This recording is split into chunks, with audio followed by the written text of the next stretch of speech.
where did this all start for you? I've seen quite a bit of violence growing up. I've always had in my heart to compete and fight and to win a world title. So that was the goal in my mind since I was 15, and that really changed my mindset. The owner at the time was Bing Tran was his name. He bought a cage from a show that closed down and had, again, full-on fights. I'd always win those tournaments. Now I'm in the UFC. Was Rogan calling fights then? He did call the fight, actually. He's cool. What about Dana? How was that back in the day? I broke my ankle in a UFC fight here in Colorado. He sent me $50,000 to get me through, so I'll never forget that.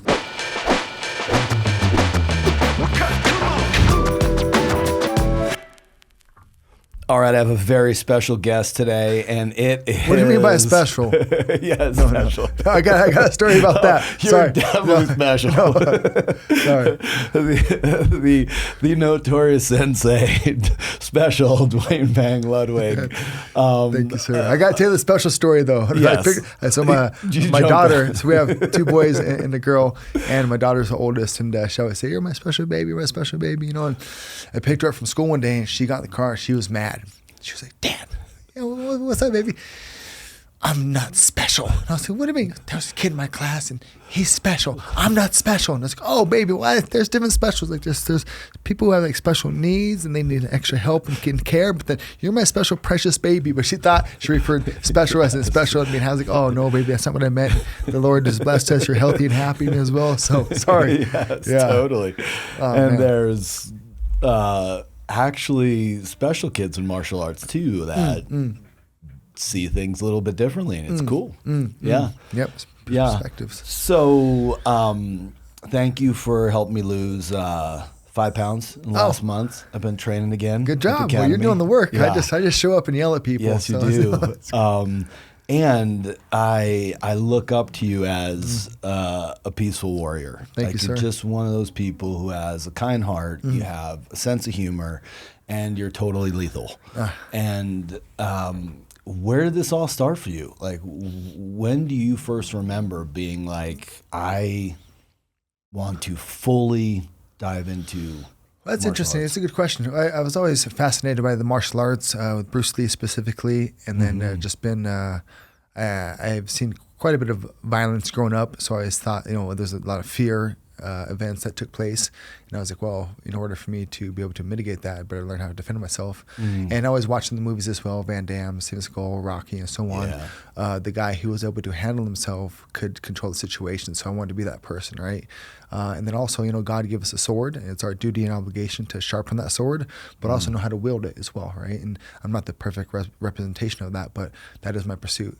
But just Ninja Turtles, right? It's always fun to who didn't want to be a ninja when they were younger, and I just continued on that path to. Nothing's ever mastered, but the pursuit of mastery. The reward is the journey, but martial arts it's been in me, and I found this out a couple years ago. Ludwig actually means famous warrior. So I found that out. Wow. I thought that was interesting, right?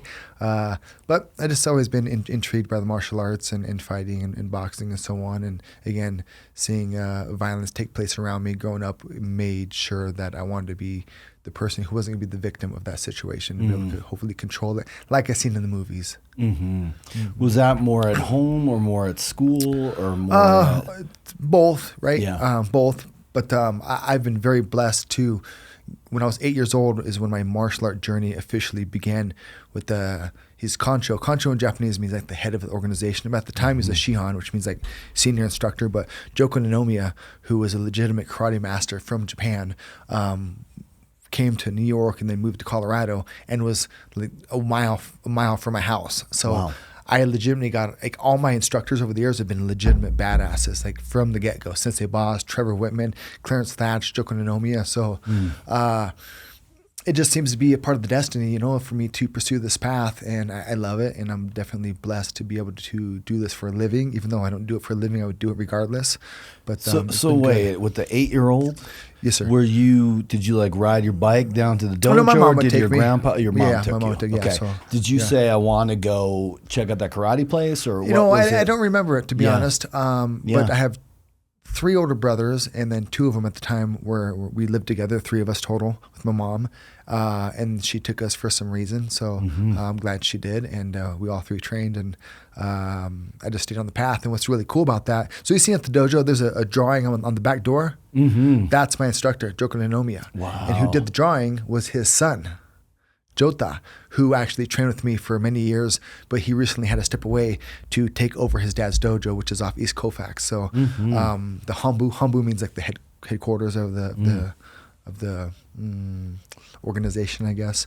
So unfortunately, I guess he had to step away because his schedule was to take over the school. His dad's a bit older now, but still trains and does things. But I that's a treasure in my heart that my first instructor, his son, trained with me and earned. I think he's a brown belt now under me. It's been about 1.5 years since he's trained with us. So yeah, no, he's a brown belt. But it was cool to see the full circle of his dad training me, now me training his son. That was special to me. We still keep in touch. And so now when we start the class, so when you walk on the mat, there's 4 bags to your left where I stand when I start the class. Yep. Above me on the wall, there's 2 scrolls. Those scrolls were handmade or hand painted by my first instructor, Joko. And apparently it says, I can't read Japanese, but apparently it says, a drop of water over time creates a hole in stone. So I take from that as the dedication, consistency, persistence, So that's just a reminder that the journey from 8 years old until now still continues, just staying on the path of the pursuit of mastery. But jumping around, sorry, but I think Japan's interesting because Japan's awesome. You did have Phoenix is going to Japan because of his Bessie's mom is native Japanese, and it's like this one of the safest places on the planet, first of all. But there still is a moral compass in regards to respect and discipline and pursuit. They're on the. I've sorry to interrupt. Yeah, no, please do. I've been to Japan 21 times over the years, and they do have a lot of discipline and respect, but they're on the borderline of freaking socialism, communism, which it's a lot of suppression actually that takes place there that I didn't really understand until just recently, to be honest. But with all those, do you think that's changed over because you were over there early? I was just over there a couple months ago. But you went over for stuff with like Pride and stuff. I haven't fought for Pride, but I did go. My first trip to Japan was in 2002, and I did go to a Pride event. Okay. But it's been the same, ever since. The government and the businesses are intertwined, so they have a lot of control and say so, which I don't know, good or bad, but I think there's a lot of suppression that takes place. And you can just feel it in the air when you're out there. Now that I'm a bit more, I guess, mature, hopefully, and a bit more aware of things, you can feel it and see it and sense it. But with that comes a lot of order and structure as well. Right. But a lot of suppression of the individualism as well. Like in Singapore, people aren't spitting on the ground, but they're probably a little suppressed and unhappy. Yeah. I'm sure they want to spit on the ground. And they probably need to kick a bag at Bang Muay Thai more than anybody. Well, I have a student, he usually comes once a year around December. He didn't come last year, but Eddie Ng, he's Chinese, grew up in England, but now lives in Singapore. But he gives me some feedback on how Singapore is, and he's definitely appreciative of America, but loves it there as well because he likes order and structure. But it's like anything, good and bad, pros and cons to too much order and not enough order as well, right? So, right. If I'm not going to get mugged, but I can't paint my house bright yellow. Yeah, right. There's the thing, just like when you run the classes at the dojo, I have a lot of order and structure and a whole system in line. But, with that order and structure, sometimes I'm not able to tap into the student's full potential. But that I'm not training fighters, though. If I was training a fighter, it'd be for me to extract his talent. With the civilian classes that I do, it's to share this system that I've been able to put together over the years. So it's like, learn the system, and then within the journey of the system, you'll find out other little pieces of the puzzle that are good for you. But to be an actual trainer, you need to extract that student's potential and highlight what they're good at. And then in the system, it's like I'm teaching the system. It's much easier for me to do that. Not that it's about being easy, but going back as far as being able to tap into the other creative aspects that someone's soul may have versus here's the system, do this. Well, that's what I mean. I think you represent that as a fighter. When you look at your old fights, it's like the technique is there, but the freestyle and the flow state, it's bang. Yes, sir. Yeah. You know, it's pretty cool. So you, when sir. do you know when to when you're training a fighter, how do you know when to say, you know, you're going to get knocked out if that right hand goes down, versus like a Wonder Boy Thompson who jumps in and out with karate stance and has his hands down and doesn't. There's a reason for that. Yeah. You know, he's doing things technically wrong to set the other person up because he's good at countering, which comes from the karate, the point karate, and intercepting, right? So there's pros and cons to everything, right? Jiu-jitsu. Yep. If you're on the guy's guard and you reach up for his throat, what is he going to do? Armbar, or he's going to try to break your posture, right? Yep. One or two things.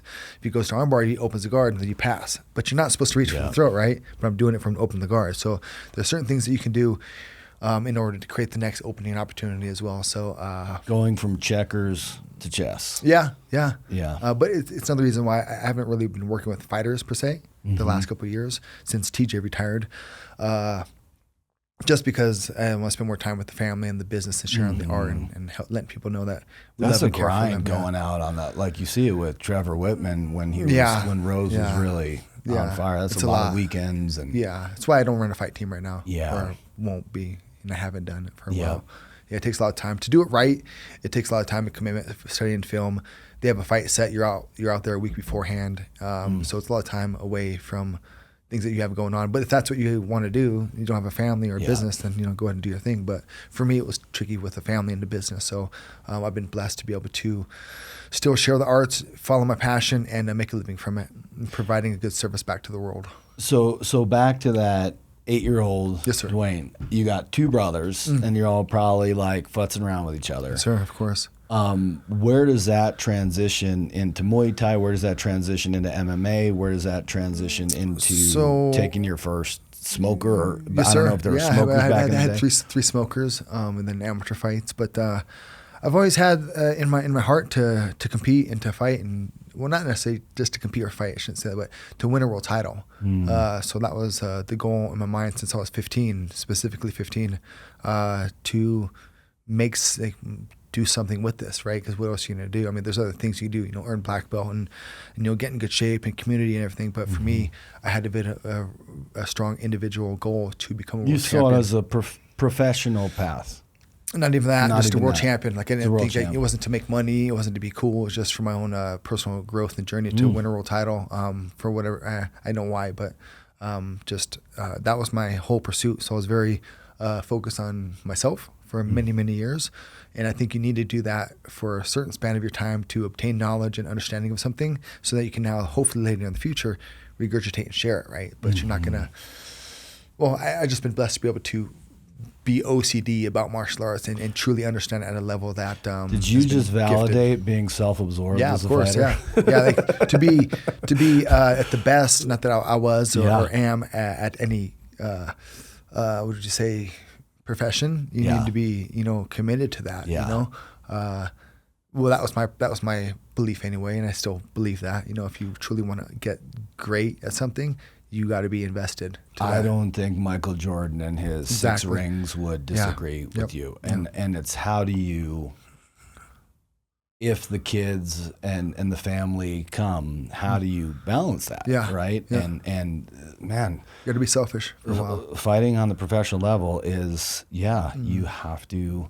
And there's been people who have been able to juggle both acts, but I was just blessed to not have, my wife's been with me since we were teenagers, and she's has been very supportive over the years. And when once kids did come into the picture, it did change my perspective a little bit. It went from less selfish to, I actually have some responsibilities here, and that really changed my mindset.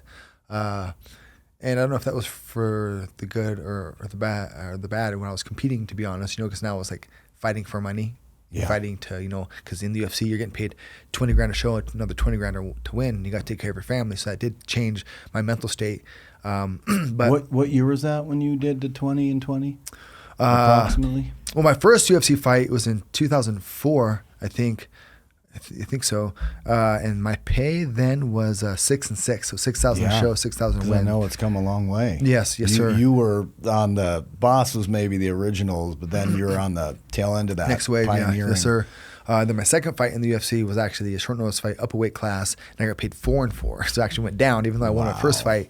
But whatever.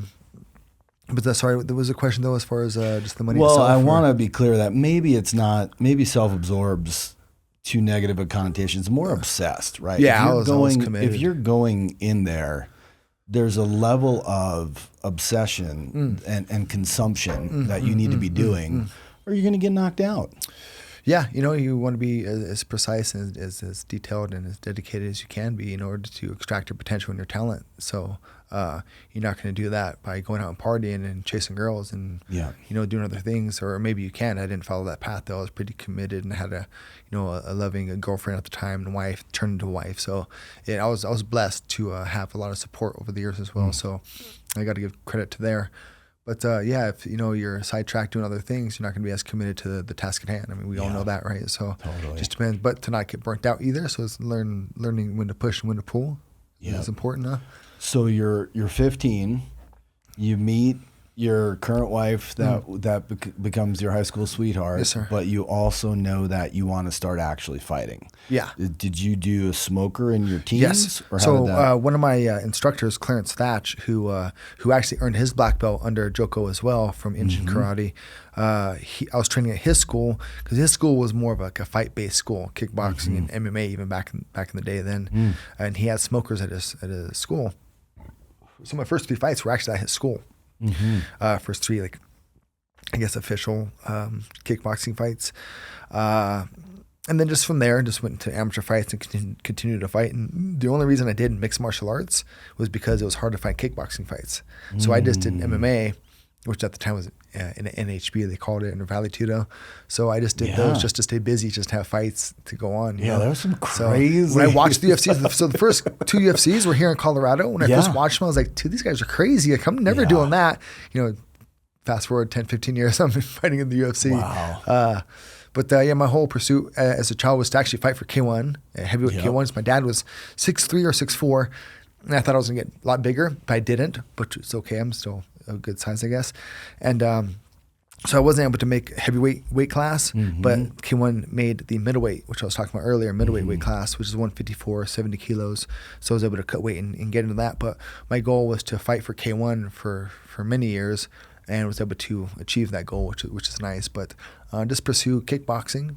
Was that because K1, I mean, that's Mark Hunt, that's Alistair Overeem, and I remember all the big checks they would have. Yeah, it was like, they're cool, huh? I got a couple of those at the dojo. Did you see them? Yeah, I have seen them. I thought they were just cool souvenirs. I seen them on TV as a kid. I'm like, and they finally got one. I was super excited. They clearly put a little bit of money into it, for back in the day. Yeah, right? Obviously. It was $100,000 to win the tournament back then. Yeah, right. Yeah. Which was a little flashy back then. You're trinket, like, wow, for sure. Like, so, what built up to K1? Did you do local? See, because you have so many. When I was training today at the dojo, I was like, okay, there's all of these belts and all these local circuit things, and then was that the journey to K1? Yes, sir. Yeah, won a couple. What's the state? I have like a state title, intercontinental. U.S. and North America, I think, or U.S. and Canada, I should say, so North America, and then won a world title. But just went through the stages, and I have I don't even know what the titles are that we have there. I don't pay attention to them anymore. But just staying busy and staying active on the pursuit of becoming a world champion. And that was my pursuit since I was 15. And I think I won my first, kind of ironically, my first world title victory was an MMA fight.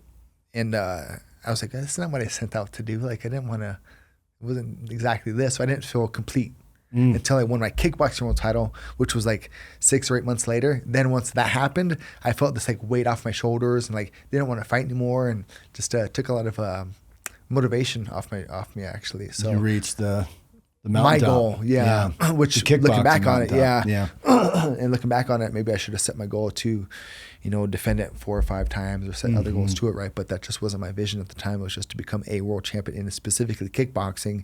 And even that's a broad term because there's different sanctioning bodies and organizations that you can win a world title for. But how old were you with K1? So 2002 was the first K1 Max. So early 20s. Yeah. So when I was training today, one of the most sweetest pictures is when you look really young with Boss. Oh yeah, that was my mixed martial arts world title fight. Sorry. Okay. Yeah. So how did you guys connect? Oh, yeah, cool story. I think it was 97 when I graduated. My father and I drove out to Las Vegas to watch the first K1 heavyweight tournament that was in Las Vegas, and I was there at the hotel at Bellagio or something, and I was up early, and Sensei Boss was there and Peter Arts, and they were up early just from the time change, so they were walking around the hotel, and I seen Sensei Boss. And my dad made a photo of Sensei Boss, and I was like, oh, cool, Sensei, it's good to meet you. I didn't call him Sensei at the time. I was like, hey, Mr. Rutten, good to meet you. And we did a photo, and my dad took off, and I had the old wind-up Kodaks or whatever it was, right? Kodak, is it Kodak? Yeah. Kodak? Yeah, Kodak. And then my dad walked off, and I have this disposable camera, and I'm just like staring at Boss, and he's waiting for someone to come down, and it ends up being Peter Arts. So I want to get a photo of Peter Arts. I'm like, oh man, it's Peter Arts. He's just, huge inspiration over the years, and there was no one around to make a photo. So it's like 7 o'clock in the morning in Las Vegas, so nobody's up, And Sensei Boss, I thought was the coolest thing. He grabbed the camera. I didn't ask him nothing. He just like grabbed my camera, like, go, and then made the photo for me. So I thought that was like the coolest thing in the world that Sensei Boss did a photo for me. So that's when we first met. I was in 97, and fast forward 2 years, I was training at a school in Littleton called Champion Martial Arts, and they had full-on mixed martial arts cards, boxing, kickboxing. They just did whatever because we didn't have a athletic commission at the time, which is why the UFC was here in the beginning. Yeah. But so he had the owner at the time was Bing Tran was his name, and I was training out of his facility, and it was a big, probably 10 to 15,000 square foot gymnastic facility, and in the corner was a martial art area where I was training and teaching at the time. And he bought a cage from a show that closed down and had, again, full-on fights, and they were called the Lone Wolf Invitational. And I have a couple of the belts at the dojo, but I'd always, not be too boastful, but I'd always win those tournaments. And then when probably 1 or 2 tournaments I won, and then he being got a hold of Sensei Boss somehow to bring him out as a special guest. So then, everyone knew Sensei Boss. So that was the second time I met him because he was a special guest at these shows that I was fighting on. And he was such a hit that he being the owner, renamed the show the Boss Rutten Invitational, right? And Boss is a dude, Boss big is aura, awesome. bro. Dude, that he's is awesome. Back in the day when he would knock people out and then do the splits. Dude, nobody's like him. No, he's badass. I love that guy. He's so funny. He is hilarious. I can see how he rubs off on you in the sense that he's just one of the my favorite martial artists of all time, Yes, but also just so down to earth and funny. Is. Yeah. He is. Yeah.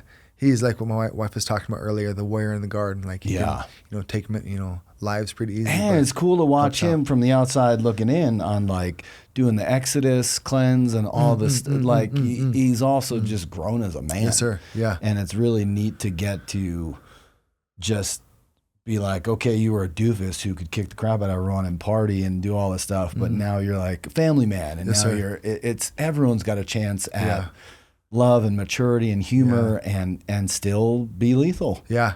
That you should be able to have that in hand, right? Be loving and caring, but be able to handle business, But so did he watch you? Did he see those fights? Yeah. Yes, sir. Yeah, because okay. he'd have those. His special guest requirements were to, get in the cage and be a pseudo judge.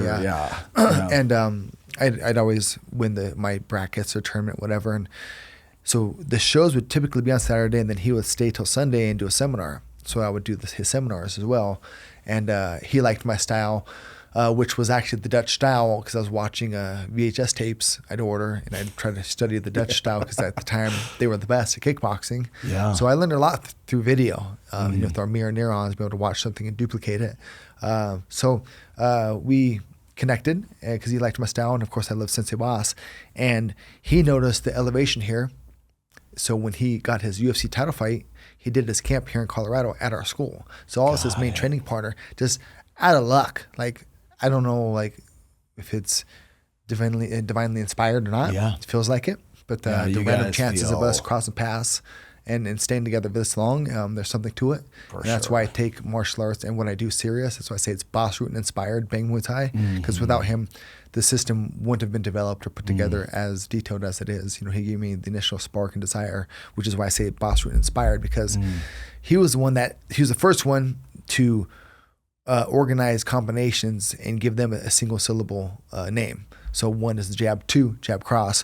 Traditional boxing, 2 is the cross, but in our system, 2 is jab cross. So he was able to chunk things together. And I took that idea and just continued it on, which is why this week we're doing the boss combination. I could say jab, rear body, reload, uppercut, hook, liver, high kick, or boss, right? So try to keep all the commands under 1 syllable, other than the deckers.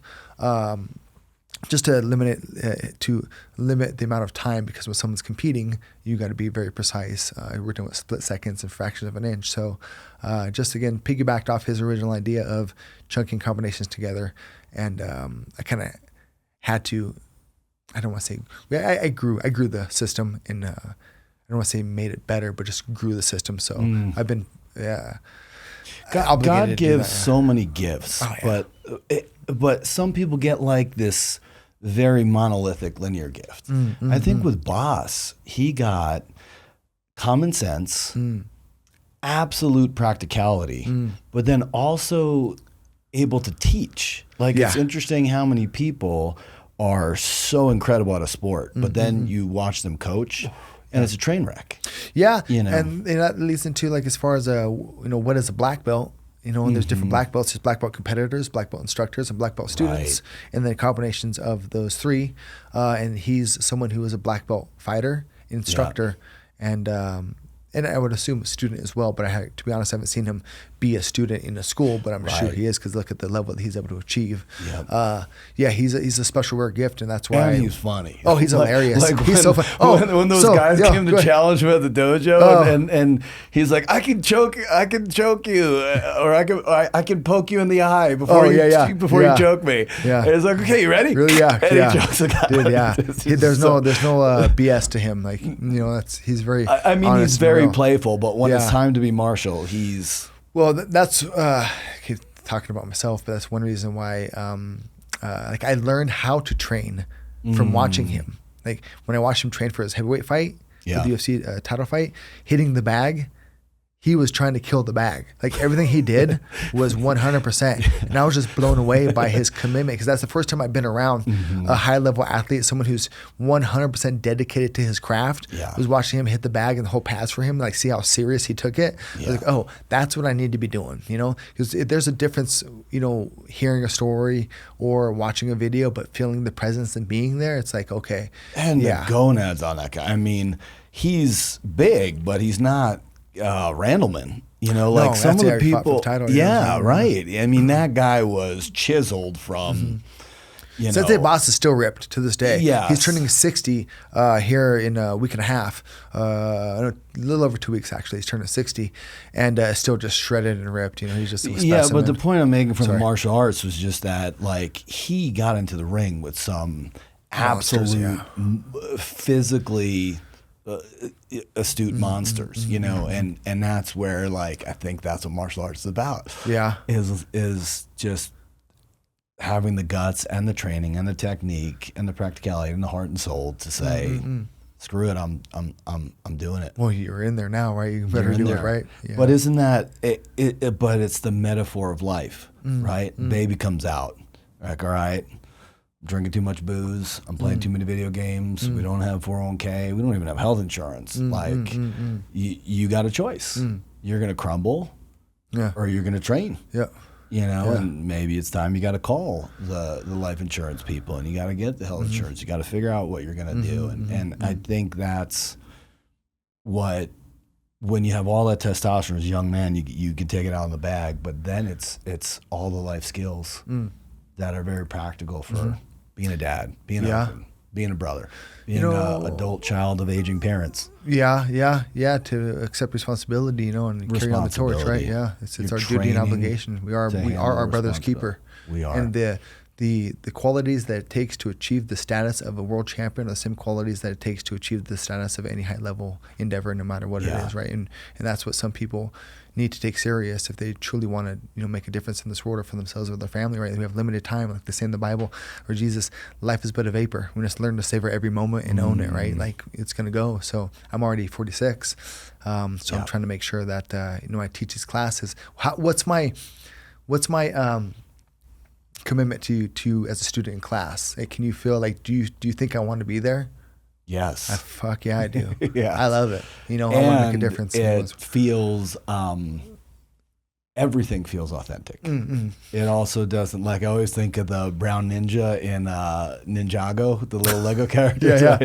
He's the guy who wears like the Elvis necklace. He's like, hey guys. And he's never really trained, but he just loves being part of the scene. Yeah. It's like, yes, on every level, body, mind, spirit. And when you demonstrate a kick, or when you come by and say, and you do it, like you said the other day in class, like, our job is not to point out what's wrong. It's to just point out, this is the way you do it. Yeah. Right. You don't need to be negative. There's so many ways to do things wrong, but there's very few ways to do things right. Right. Yeah. Let's focus on that. I've watched many fights over the years, and I've seen people, corner them and say, hey, don't get taken down. Motherfucker, I'm trying not to get taken down. Like, give them specific advice on how not to do that, right? Like, totally. Tell them what they should be doing. Right. But yeah, I try to keep that, in right. my mind. Like, he's going for the single leg. Yep. Yeah. So, and then, gosh, you're going with one of those Dagestanis. Yeah. That must feel so violating.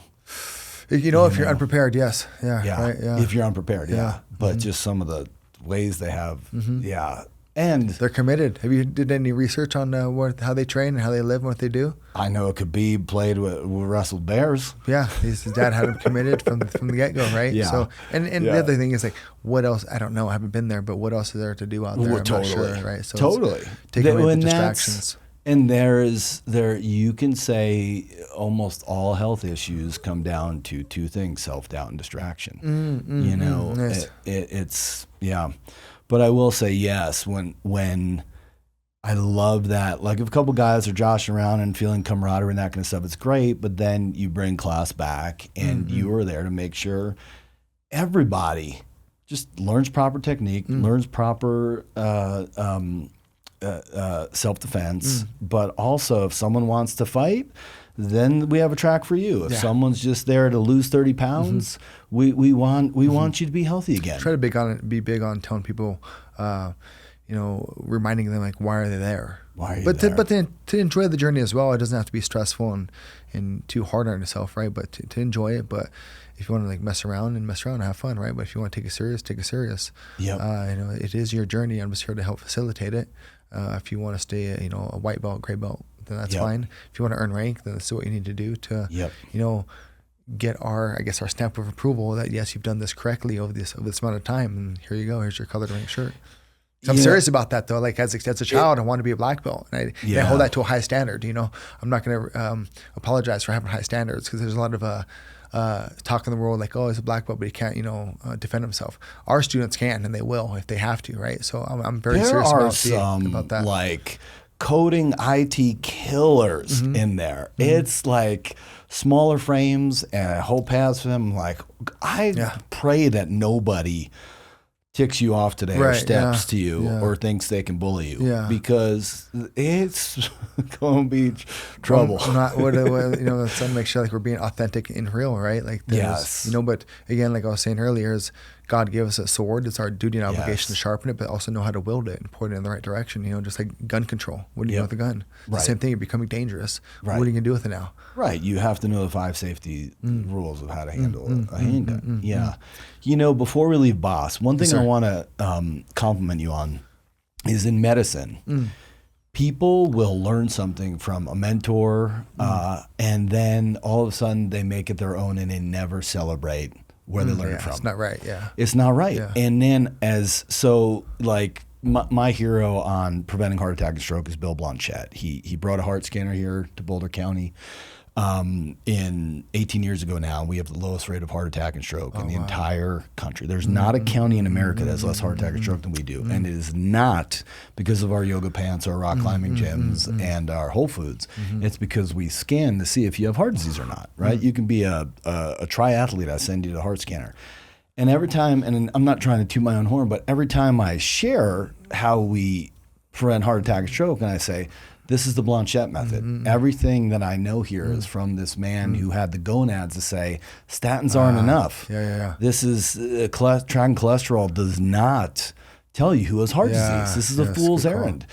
And to see Boss Inspired just is like, why do you think it's so hard for people to honor where they learned? Well, everyone wants their individualism now and grow their YouTube channel and their Instagram and everything, right? And to each its own, but it's like, where did you learn that from? Well, first God, right? And then your parents, your surroundings, then your individual instructors and teachers and mentors. So it's like, for you to not give credit to those who've invested their time into you, like that's just not good quality or good character, you know? Like, what are you doing? But don't you think it's also a path to emptiness? I guess so, right? I don't know. When I think about the relationship you have with Boss, there's so many aspects of that. But part of it is you said, I'm grateful that this guy poured into me. Right, yeah. And so it's like, you know, like with Trevor Whitman and Sensei Boss and Clarence and Joko, you know, with all that they've done for me over the years, it would be a disrespect for them for me to just not continue on the lineage and continue to teach and share and just to go be an electrician or whatever it may be, which like, there's other things to do and to each its own, it's fine. But I've had these people take time away from their family and things that they've learned the hard way in the ring of the cage, you know, and to share into me, like I have to continue that lineage. And I'm serious about martial arts and that because I know what it's done for me and what it does for people. I think there's people who maybe they didn't have strong leaders that built them up, but I did. And like, I don't want to toot my own horn, but like I'm obligated to share the knowledge that they've shared to me. It's just you have to do that, you know, and give credit where credit is due, right? Just like in our system, we have all the names and combinations again. Like today or this week, we're doing the Boss combination. Right. I text Sensei Boss and I was like, "Hey, Sensei," and I remember this. I was in Sacramento at the time. I said, "Is there a combination that you specifically like that I could put in the system?" And that's what he texted me back with. So, and then, you know, we have the Deckers. You know who Ramon Deckers was? So the Deckers combination, that's the combination I did with him when I trained with him in Holland in 2002. And it's the only combination I remember doing, to be honest. You know, I wish I would have had a cell phone like with the video at the time to record some of the things, but I didn't. But that's the one thing that I remember training with him when I was in Holland. And then his dad, Core, is his stepdad actually, but his dad, Core, and then his half brother Nick. Have you met Nick Hemmers at the last lineage seminar? You were at the lineage seminar, were you? I met Hemmers. Hemmers, yeah. So that's Ramon's. The hook. Yeah. So the Hemmers traded disgusting the leg kicks, kicks. So and Nick is Ramon's half brother, so they have the same dad. I didn't know his first name. Yes, same mom but different dads. Okay. But so I talked to them both. I'm like, hey, you know, I've been calling this the Deckers for, you know, so many years. Like, are you okay with that? And they're like, yeah, of course. You know, you're in the family. So because Sensei Boss trained with Core Hemmers as well. It's all, you know, true lineage. Like it really is the lineage process. We've brought this together through. But I know you trained at Easton, so I got to give credit where that's due as well because Amal Easton, the original owner of Easton Training Center, he taught Amal. He's awesome. So great businessman, great jiu-jitsu guy, great person. But he's the one who taught me how to make a curriculum, how to like lay out a menu of martial arts to teach people and to put together a 3-month curriculum specifically where the class that we do this month, we'll do that same class in 3 months from now to make sure that it's rotating, you're touching base on it, or you're going to be doing a bunch of random stuff and not get anything down, right? Without his business sense and guidance over the years that I spent with him, I wouldn't have this much of a detailed system either. So thank you. He is probably one of the favorite things when I was at Easton was he would always say, don't break your toys. Yeah. And he was very big about taking care of your uke, your training partner. And then I will tell you, Amal and I are friends because we both have kids and we, you know, we're like you, we're in similar things, small business owners and, you know, peers basically. And he's so unassuming, but those are some of the heaviest hips that I've ever laid. No, he can roll. He's a legitimate, high level black belt. He is a high level. And it's so weird because he'll be doing some ADD thing on his phone and then he'll explain technique, just like you. Like it's the people who really have gotten in that technique and know all the excess, unnecessary stuff. It's just wow. Yeah. And that's the kind of martial arts I love. It's just learning that little, turn it over a little bit more, and all of a sudden, 50% more power. Well, one thing with martial arts you learn, hopefully, is to be efficient. Yes. Right? Now that should translate into your time, with your family, and your business, and your money, and your finances, and everything else, right? Yep. So ninja means to sneak well, being efficient with things, you know? And samurai were servants of the government at the time, and the ninjas are the ones who weren't wanting to be part of the government, be a bit more Ronin. So that resonates with me and the American spirit a bit more, right? So punk rockers. Yeah. So but if you didn't, then how much creativity is lost if you don't explore that matrix of your soul. Matrix is to extract from within. So there's the matrix. What did God give you? What are you listening to? What He said? What He gave you versus what your commander in chief is telling you what to do. It's like, well, same thing when you're coaching a fighter. How much do you want to let them explore as much as possible, but just give them little pieces of advice along the way as well, right? Same thing with our kids, Yep. So Totally. and life in general. So yeah, that's brilliant. So, Boss and Trevor Whitman, when did the UFC call? And what was that like? That's a funny story because my first world title was against Jens Pulver, who was the UFC lightweight champion at the time, and he left the UFC because of money issues. But he was also the pound per pound fighter, number one fighter as well. And we fought in Montreal for a show called UCC, Universal Combat Challenge or something. The belts up at the dojo, but. Once I beat the UFC champion, then I got the call from the UFC, which is kind of funny, right? So that's when they called when I knocked out Jens. What do you remember about that fight in Montreal? That I was winning. That I was going to win. And, I didn't care if, who he was, the UFC champion or the number one fighter in the world. But he was southpaw. You didn't feel psyched out beforehand? No, I remember watching his fight because for me, it's like I see things. Like I know I can walk through that door. Like, right? Like you do, right? And I knew like fighting a southpaw and then fighting him, like I knew what I was going to do. Like before, like I just knew it. Yep. And so, you're southpaw, your right leg's forward, I'm orthodox, my left leg's forward. Which way are you supposed to step? Technically, away from the power. Yeah. Because if you go into the power, you might get hit, right? Why go into the power to make you throw it? Like I know what you're doing, right? Then you're one step ahead, even though we're talking about a split second. So I went into the fire to draw out the flame so I could put it out. So wow. But then like now you're talking about the number one fighter in the world, UFC champion, but I knew it was going to happen, right? Like I was destined for that. So, I had a different.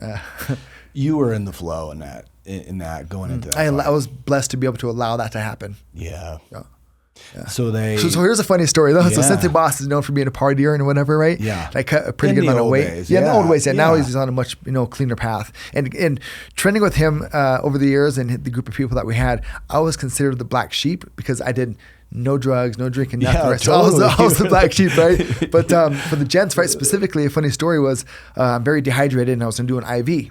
And he's like, I don't know how to do this. I've never, give somebody a needle. Like I've done it to myself before. And I was like, okay. So I get up, stand behind him, I put my arm under his armpit and do this as a joke, so he can, put the IV in like he's doing it himself, right? He started dying. He thought it was the funniest thing in the world. But he did my IV for that fight, so that was really cool. And that's hopefully a funny story. And that's the Wild West, though. That's amazing. What a neat time to be. Yeah. Well, it's a neat time for him to leave his family and his business to fly to another country, which is still connected to us, and to invest into me. And at the time, I'm making like. I had a fight to get my pay for that fight, actually. A funny story about that. But I think I was getting paid $3,000 a show and $5,000 a win, so I got $8,000. Actually, I didn't get it all the money. But so fast forward now, the promoter of that show was his name was Stefan Patry. And so he didn't pay me all the money I was supposed to get. So now I'm in the UFC. A couple months later, I'm fighting Genki Sudo. And guess who's there? Stefan Patry, because he was St. Pierre's trainer, or St. Pierre's manager, right? So I caught Stefan in the hotel lobby and I'm like, hey, and it's like it's fight week, and if I didn't care, I'm like, you got to do the right thing. I'm like, hey, Stefan, do you have the rest of my money? He's a French guy. Oh, it's upstairs. And I go, let's go. So I had to follow him up to his room to get the rest of my money. It was on really fight upstairs? Week of the UFC, yeah. So you get some of those Canadian dollars, or do you have U.S.? It was U.S. money. I left Canada with the Canadian money. I remember exchanging it at a bank downtown. But the money in Florida, the flight was in Florida at that time, UFC 42. That was U.S. money that he paid me. Yeah, sorry. He had some of that St. Pierre, Quebec money, huh? Yeah, that was St. Pierre's first fight, and I don't know if his first fight was one of his early fights in the UFC was on that card. So that was St. Pierre's a sweetheart of a guy, really good guy. Everyone tells me because he would come through Easton sometimes. I never got to connect with him, but the reason I say it that way is he seems like the first 5 or 10 guys who actually made real money in UFC. Mm-hmm. I just seen a thing Never quite sure if it's true on the internet or anything in general, right? But when he fought Dan Hardy, whenever that was, he got paid $5 million, which is a lot of money back then, even still to this day, but back then. And Dan Hardy got $25,000. Was the little thing I seen online. Yeah, I should probably ask Dan, St. Pierre. Well, I won't text him about that. Yeah, when Jim makes this real, but yeah, he was one of the first guys because he brought the old school spirit of martial arts to mixed martial arts, which it's needed, right? Rolling with the headband, with the rising sun, and the gi. Yeah, and he's a true Kyokushin black belt. The secret was he was, but he also did wrestling hardcore, jits, gymnastics. What he did to its fullest. He did what you're supposed to do, right? So it's like he was committed, and that's one of the things when looking back at my career, I wish I would have wrestled more and rolled more as a wrestler, as a jiu-jitsu practitioner, not just wrestling defense, not just jiu-jitsu defense, which I spent a lot of time defending things. So now think about that striking wise.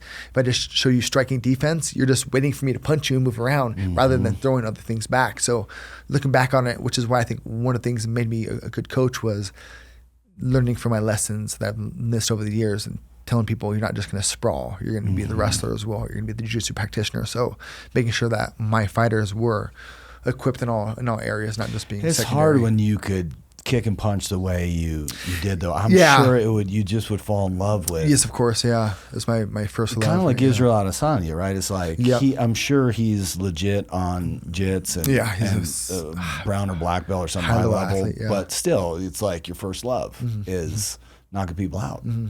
You know, but then like what I understand now is like if I was a better wrestler, then maybe I would be taking them down, getting them to think about the takedown. They would open up the strikes a bit more. Totally. Right? So it's but like I didn't if understand you that have back a then. running game and no passing game, no running game. You want the double threat. Yes, sir. Yeah. Wow. So you get the call for UFC 42. Where were you on the card? Were you? I think I was the first fight on the pay-per-view. Yeah. If I remember correctly. Yeah. First fight on the pay-per-view. And it gives some credit to that because my manager and not blood brother, but brother through spirit, Sven Bean was he actually got mixed martial arts okayed here in Colorado. It's him specifically. So he had shows called The Ring of Fire, but he was my manager at the time. And so he helped broker all those deals and get me in the right, just give me the right position, to take advantage of these opportunities. Was Rogan calling fights then, or was he just doing interviews? He was at the weigh-ins actually. I don't know if he did. Oh, he did call the fight actually. Yeah, he did. Yeah. Yeah. He's cool. Yeah, I love that guy. I know Rogan's a good dude too. He's a huge fan of your striking. Yeah. Like when he really gets going, he talks about bang all the time. He's awesome. He's a good guy. What about Dana? How was that back in the day?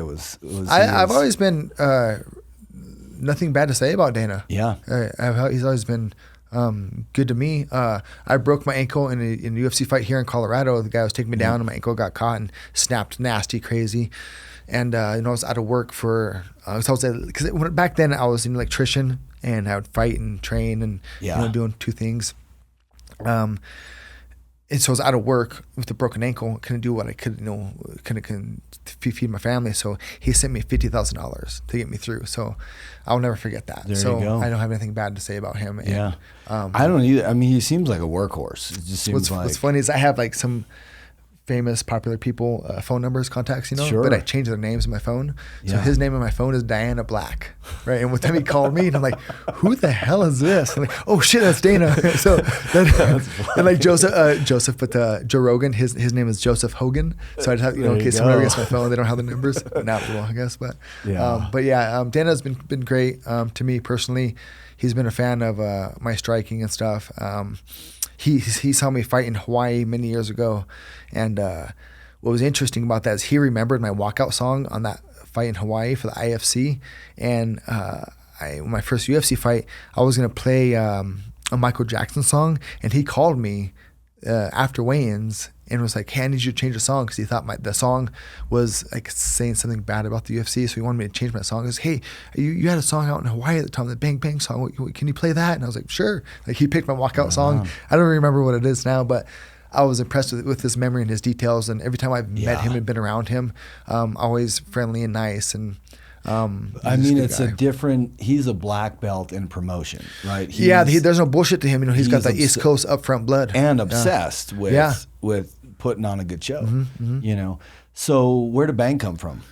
Just rolls with my first name. You know, Duane Bang, so it has that rhymes or whatever. But were people like you just knock people the F out? Well, that was my goal as initially being a striker and a kickboxer was to strike and, you know, and the fight. I'd be a little intimidated if you came out and your name was Bang. You know, maybe, it wasn't to be intimidating. So my boy, his middle name is Bang, actually, Duane right Bang. On. He was born when I was in Germany fighting, actually, not in the war, but doing UFC fight in Germany.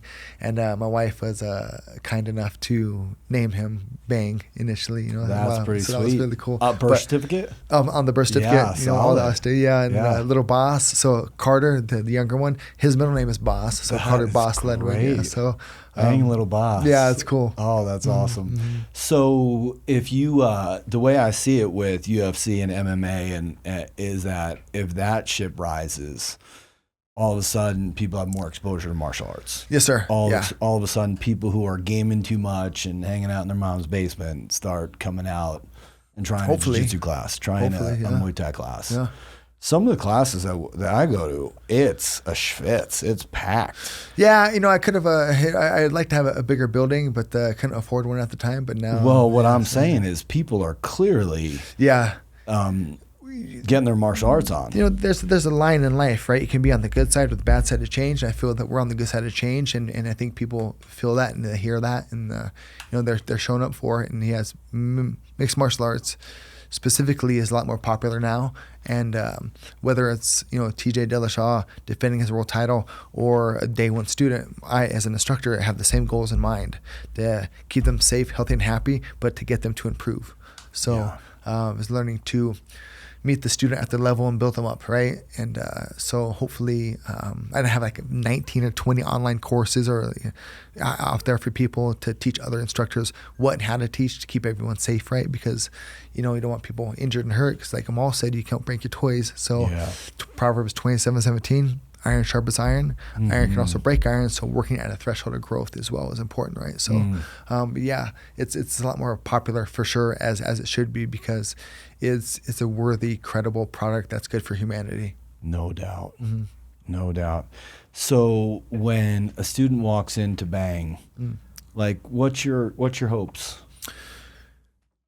To help them become a better version of themselves through the vehicle of martial arts. You know, it's ministry through martial arts, and to let them know that they're cared for. And you know, it's interesting over the years of having my own school and just being in martial arts, how many people have troubled pasts, and you know, things that are going on in their life, and for them to be in a facility that's what I say PCP. A positive community that's productive. You know, so you know, how many times, I don't know, how many times are people told good job at their job or in life? I don't know. But in my school, if they do a good job, I'll tell them good job, you know, or what they need to do in order to do a good job. And I think that's important, to have some positive feedback that's honest and true and genuine. Yeah, I can attest to, I get positive regard when I do a technique or when you can see I'm totally present. One of my goals is to help create 100 black belts. Yeah, right? For sure. I want to do for you what Sensei Boss did to me, light that fire and that desire and keep it going. Yeah, but I have to say, like, I'm really working on defense. And if my hand's down, you're not like, keep your freaking arm. You just like tap my arm. Yeah. And it's just so, it's almost like a great parenting technique. It's like, you don't need to go, do you know we're burning coal and you can turn out the lights, little Timmy? And but you just go lights. And there's certain athletes, like when I was training a pro team about 10 years ago, there's different ways to connect with people. You know, you want to coach on the positive note, which I prefer, but also some people they don't resonate with that. Sometimes I tell people, get your shit together. Right. You know, so. Well, and sometimes you need that, but I think you're contemplative about that, and that's your intention is still love. You still care about this person's progress. I'm obviously making money, but I generally want to help people become a better version of themselves through the vehicle of martial arts. You know, for sure. Yeah, it's like loving and caring, and you know, I want to be, you know, if I sent my kid off into a martial arts school, what instructor would I want teaching my boy? I want to be that instructor. That's what I want to do, right? So beautiful. That's important. We talked about it. I did like Taekwondo super early, and then I did a bunch of Aikido with a real neat Sensei Stickle 6 Dan, very martial version, because I know Aikido can get picked on for being like energetic or whatever, and he was very martial. It was techniques that were meant to take care of business. And then I kind of drifted for a couple years, and then CU Boulder had a Aikido class. I was like, I'm going to go back to Aikido.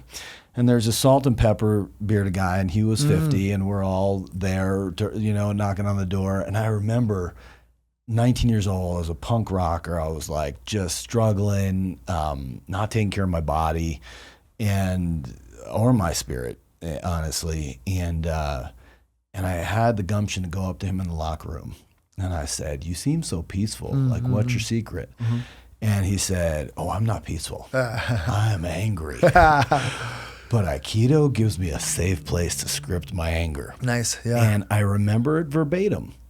And what I see at Bang is that people come in and we're all too busy, we're all overwhelmed, we're all anxious, we're depressed, we're irritated, we're financially strapped, we're in a tense moment in a relationship, we got an aging parent, our kids, got autism, whatever the flavor is, right? And an hour later, you see problem solving, you see laughter, you see. That's the goal. I do. Yeah. Thank you. And there's a lot of people who kind of come in, shut down, and then they're available for human interaction after the class. And I think all that happened is, aside from all the gifts of self-defense and camaraderie and community, is they had a safe place to dump their stress. Instead of kicking the dog, instead of yelling at their spouse, instead of being intense on their kid, they just let the mat absorb it. Yeah, good, yeah. It's why I call the school specifically a dojo, which means a place of away, a place for you to find yourself, right? So there's a sign up there that one of my students made me. I have too many photos of myself in the dojo, by the way, but a gym is where you work out, an academy is where you learn, a dojo is where you find yourself. Yeah. So that's important, right? But again, it's a stress reliever and a way to communicate with people and be in a positive community. Again, that's productive, and be able to get your frustrations out and hopefully direct that bad energy and let it go. Like which I was talking about before, David and Goliath. David, when he would it was after I think he killed Goliath, but he was on the run from the king at the time, King Saul. And he hid out in this cave called Adullam's Cave. And in there he found 400 distressed, discontented, and indebted souls. Troubled, I'm assuming just in short, troubled people. And was able to bound them together and make an army out of them, right? And that's what I feel the dojo is for me, with them in there, because in getting to know a lot of their stories, like, I understand why you're here now.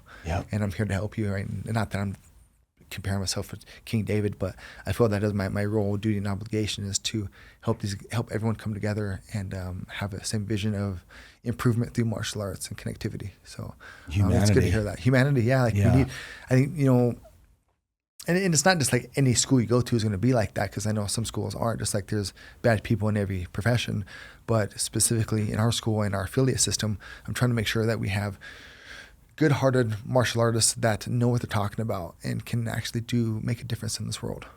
Well, Sensei Duane Bang and Ludwig, I have to tell you, some days it feels overt, but it always feels subtly there that you are creating community and just a better experience of humanity on this earth. So, thank you, sir. I appreciate that. I love and appreciate you for coming on. Thank you. Thank you, sir. Thank you very much. Awesome.